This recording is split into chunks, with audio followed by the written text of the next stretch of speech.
រឿងសំឡេងខ្សឹបខ្សៀវក្នុងបន្ទប់ចាក់សោរាត្រីមួយដ៏ស្ងប់ស្ងាត់ម៉ោង 2:00 យប់ពេលដែលមនុស្សគ្រប់គ្នាកំពុងលង់លក់ក្នុងដំណេកស្រាប់តែម៉ាលីនដែលជាបុគ្គលិកយាមសន្តិសុខនៅក្នុងសាលមន្ទីរជាតិត្រូវបានដាស់ដោយសំឡេងចម្លែកមួយសំឡេងនោះស្ដាប់ទៅដូចជាខ្សឹបខ្សៀវតិចតែច្បាស់ចេញពីបន្ទប់ចាក់សោដែលទុកវត្ថុបុរាណសំខាន់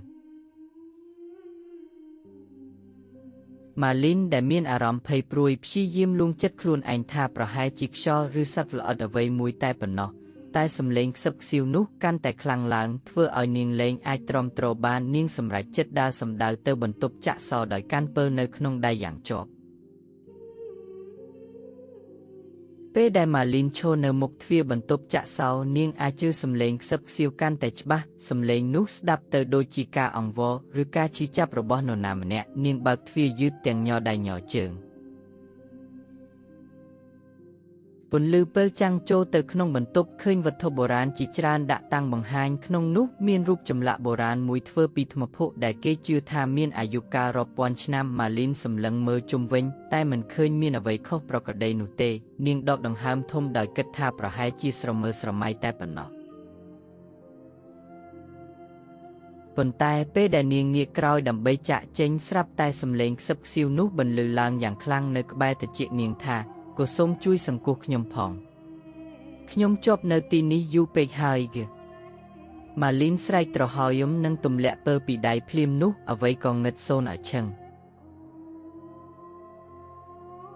នៅព្រឹកបន្ទាប់បុគ្គលិកផ្សេងទៀតបានប្រទះឃើញម៉ាលីនដេកសន្លប់នៅមុខបន្ទប់ចាក់សោនាងភ្ញាក់ឡើងទាំងភ័យស្លន់ស្លោនិងប្រាប់រឿងរ៉ាវដែលនាងបានជួបប្រទះគ្មាននរណាម្នាក់ជឿនាងឡើយតែចាប់តាំងពីពេលនោះមកគ្មានបុគ្គលិកយាមសន្តិសុខណាម្នាក់ហ៊ាននៅយាមក្បែរបន្ទប់ចាក់សោតែម្នាក់ឯងទៀតទេ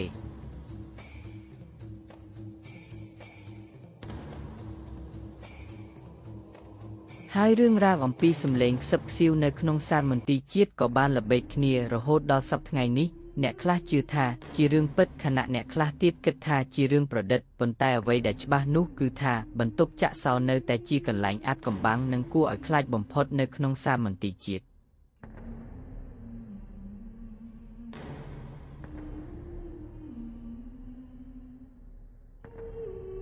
បន្ទាប់ពីហេតុការណ៍ដ៏រន្ធត់នោះមកម៉ាលីនលែងហ៊ានចូលទៅក្បែរសាលមន្ទីរទៀតហើយនាងឈប់សម្រាកពីការងារហើយព្យាយាមបំភ្លេចរឿងដែលបានកើតឡើងប៉ុន្តែសំឡេងខ្សឹបខ្សៀវនៅតែដក់ជាប់ក្នុងខួរក្បាលរបស់នាងធ្វើឲ្យនាងគេងមិនលក់និងរស់នៅក្នុងភាពភ័យខ្លាចជានិច្ច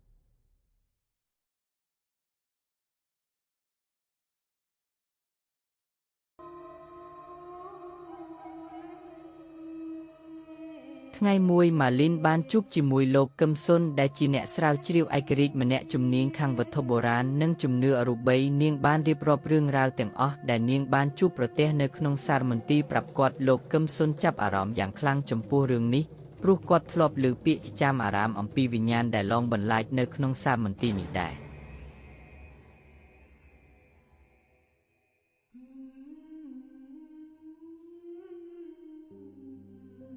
លោកកឹមសុនសម្រេចចិត្តធ្វើការស៊ើបអង្កេតដោយសម្ងាត់គាត់បានតាក់ទងមិត្តភ័ក្តិរបស់គាត់ដែលជាអ្នកបច្ចេកទេសសំឡេងដើម្បីដំឡើងឧបករណ៍ចាប់សំឡេងពិសេសនៅក្នុងបន្ទប់ចាក់សោឧបករណ៍នេះអាចចាប់យកសំឡេងដែលមនុស្សធម្មតាមិនអាចជាបាន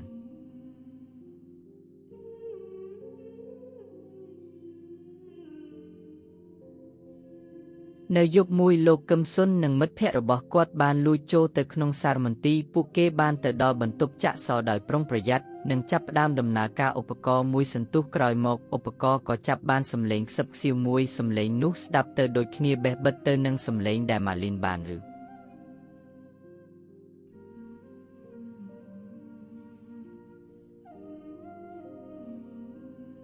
លោកកឹមសុនបានវិភាគសំឡេងនោះយ៉ាងយកចិត្តទុកដាក់ហើយរកឃើញថាសំឡេងនោះជាភាសាខ្មែរបុរាណគាត់បានបកប្រែសារនោះហើយរកឃើញថាវាជាការអង្វរករពីវិញ្ញាណរបស់អ្នកចម្បាំងបុរាណម្នាក់ដែលត្រូវបានជាប់នៅក្នុងរូបចម្លាក់ថ្មភក់យោងតាមរឿងព្រេងវិញ្ញាណរបស់អ្នកចម្បាំងនោះនឹងត្រូវរំដោះបានលុះត្រាតែមាននរណាម្នាក់ធ្វើពិធីបូជាពិសេសនៅចំពោះមុខរូបចម្លាក់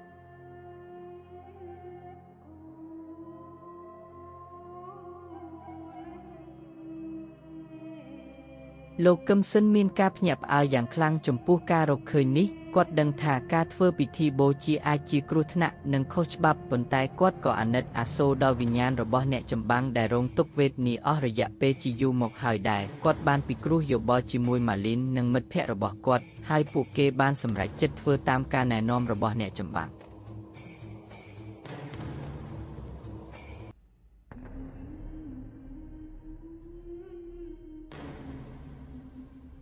នៅរាត្រីព្រះច័ន្ទពេញវង្សពួកគេបានលួចចូលទៅក្នុងសារមន្ទីរម្ដងទៀតនាំយកគ្រឿងបូជាដែលត្រូវការមកជាមួយពួកគេបានរៀបចំទីកន្លែងធ្វើពិធីនៅចំពោះមុខរូបចម្លាក់និងចាប់ផ្ដើមសូត្រធម៌ជាភាសាខ្មែរបុរាណខណៈពេលដែលពួកគេកំពុងធ្វើពិធីស្រាប់តែមានខ្យល់បក់ខ្លាំងនិងមានពន្លឺចម្លែកលេចចេញមករូបចម្លាក់ថ្មភក់ចាប់ផ្ដើមញ័រនិងបញ្ចេញសំឡេងក្រហមយ៉ាងគួរឲ្យខ្លាច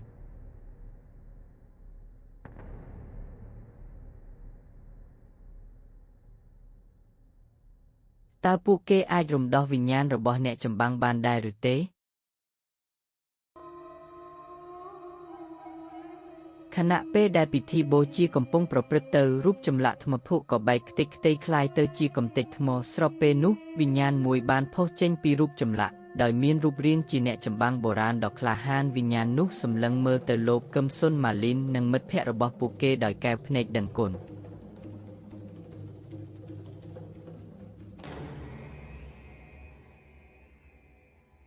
អ្នកចម្បាំងនោះបាននិយាយជាភាសាខ្មែរបុរាណថាអរគុណអ្នកទាំងអស់គ្នាដែលបានរំដោះខ្ញុំចេញពីការជាប់ឃុំឃាំងដ៏យូរអង្វែងនេះខ្ញុំសូមជូនពរឲ្យអ្នកទាំងអស់គ្នាជួបតែសេចក្តីសុខនិងជៀសផុតពីគ្រោះកាចទាំងឡាយពីក្រោយពីនិយាយចប់អ្នកចម្បាំងនោះក៏រលាយបាត់ទៅក្នុងអាកាស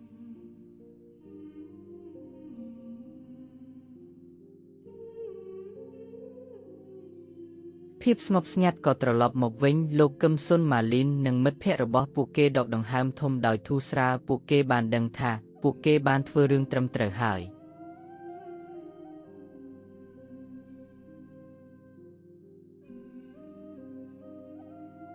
ប៉ុន្តែរឿងមិនទាន់ចប់នៅទីនោះទេនៅព្រឹកបន្ទាប់នាយកសារមន្ទីរបានកត់សម្គាល់ឃើញការបាត់បង់រូបចម្លាក់ថ្មភក់និងដឹងអំពីការលួចចូលរបស់ពួកគេគាត់បានកោះហៅប៉ូលីសឲ្យមកស៊ើបអង្កេត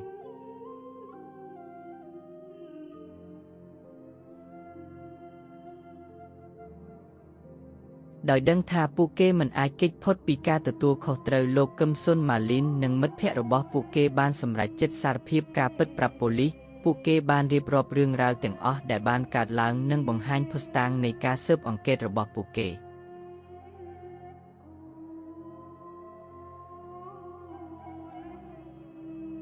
ដំបូងឡើយប៉ូលីសមិនជឿពួកគេទេប៉ុន្តែបន្ទាប់ពីបានពិនិត្យភស្តុតាងនិងស្ដាប់សក្ខីកម្មពីអ្នកជំនាញខាងភាសាបុរាណនិងអ្នកជំនាញខាងជំនឿអរូបីពួកគេក៏ចាប់ផ្ដើមជឿលើរឿងដែលពួកគេបានប្រាប់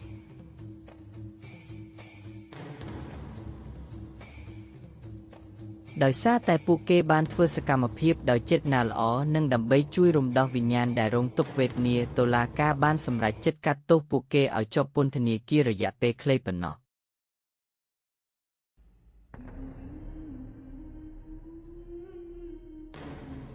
បន្ទាប់ពីបានរួចទោសម៉ាលីនបានត្រឡប់ទៅធ្វើការជាបុគ្គលិកយាមសន្តិសុខនៅសាមន្ទីរវិញប៉ុន្តែពេលនេះនាងលែងភ័យខ្លាចទៀតហើយព្រោះនាងដឹងថាវិញ្ញាណរបស់អ្នកចម្បាំងបានចាកចេញទៅដោយសន្តិភាព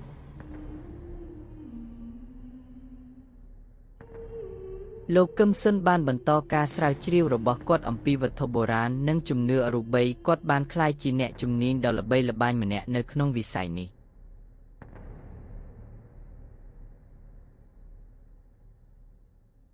មិត្តភ័ក្តិរបស់ពួកគេក៏បានរស់នៅក្នុងជីវិតដ៏សុខសាន្តពួកគេចងចាំជានិច្ចនៅរាត្រីដែលពួកគេបានជួយរំដោះវិញ្ញាណរបស់អ្នកចម្បាំងបុរាណ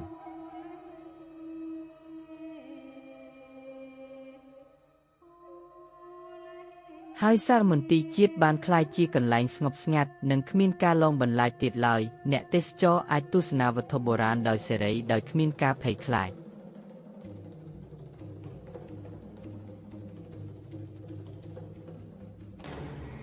រឿងគោះសម្លេងខ្សឹបខ្សៀវក្នុងបន្ទប់ចាក់សោបានក្លាយជារឿងព្រេងនិទានដែលប្រាប់គ្នានៅក្នុងតំបន់នោះ ជារឿងដែលរំលឹកដល់មនុស្សគ្រប់គ្នាអំពីសារៈសំខាន់នៃការយល់ចិត្តនិងការជួយសង្គ្រោះអ្នកដែលកំពុងរងទុក្ខវេទនាទោះបីជាពួកគេជាវិញ្ញាណក៏ដោយ